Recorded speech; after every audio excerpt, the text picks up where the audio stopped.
ये कहानी मेरे गांव की है और सैकड़ों साल पुरानी है। उस वक्त हमारे गांव में एक प्रेमी जोड़ा हुआ करता था।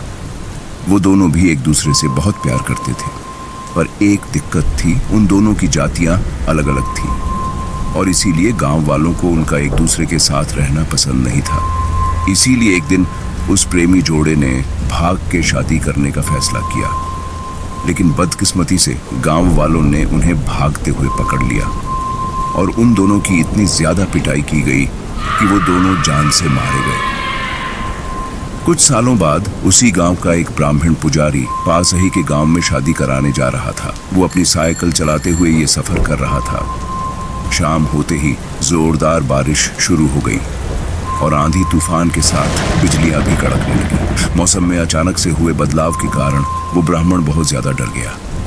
वो एक बड़े से पेड़ के नीचे खड़ा होकर बारिश रुकने का इंतजार करने लगा, क्योंकि वो दो गांव के बीच में था। वहां रुकने के लिए कोई और इंतजाम नहीं था। आसपास बस घना जंगल था।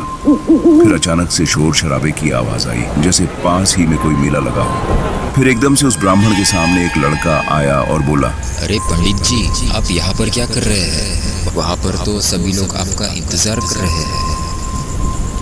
और फिर वो ब्राह्मण उस लड़के के साथ उन रोशनियों और शोर शराबे की ओर बढ़ने लगा। और फिर थोड़ी ही देर बाद उस ब्राह्मण को पता चला कि वो कोई मेला नहीं था, बल्कि एक शादी हो रही थी। उस ब्राह्मण को फिर शादी लगाने को कहा गया और उसने भी वैसा ही किया। अगली सुबह गांव वालों ने उस ब्राह्मण को जंगल के बीचों बीच बेहोशी की हालत में पाया।